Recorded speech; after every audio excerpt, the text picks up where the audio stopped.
Chasing Mustangs recently got some new cars. One of the new cars that we got is a 73 Mustang. And honestly, I was overwhelmed. I know you've seen a lot of my videos where you see me working on them. I acquired too much stuff. And when I say acquired too much stuff, way too much stuff. So I needed help, and I needed more space. I didn't have enough bays in my own shop.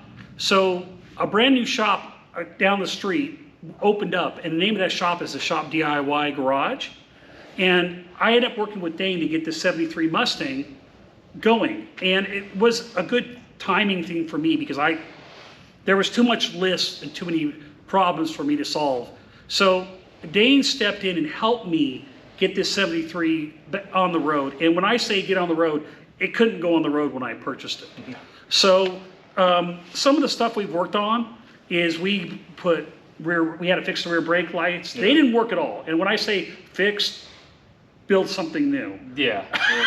It wasn't good. There's some trickery going on.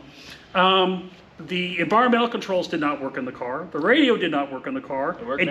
They work now, yes. They work now. So Dain helped me fix all this stuff.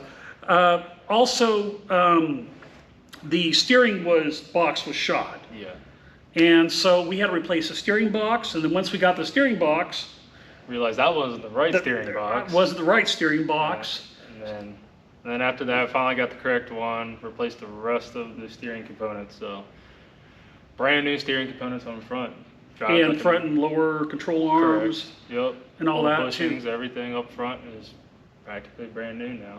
Yeah, I mean, I think other than that one part we couldn't get, I think everything is brand new on the suspension. The steering, everything's brand new. Yeah.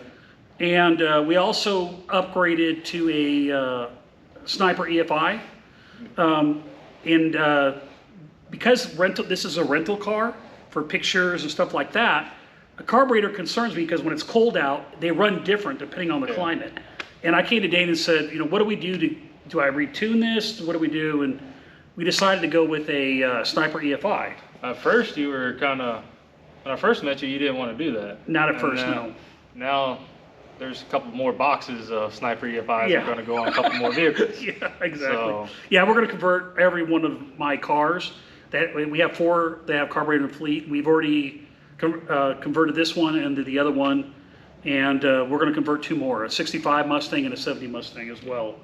They just make the drivability, the startup, easier. It's not like a brand new vehicle, but it's also a lot better than trying to fire up a carbureted vehicle that not a lot of people nowadays are used to. No. So just make it easier for the clients to be able to hop in and go. Well, and I don't want to be retuning them all the time. That too. Because we run them sometimes in cold weather, and when you're in the cold weather, the car starts different than the warm weather. Yep. And to your point, if someone doesn't understand how to run that carburetor, they're just going to get a lot of phone calls, or something's going to break, calls. And you don't want that.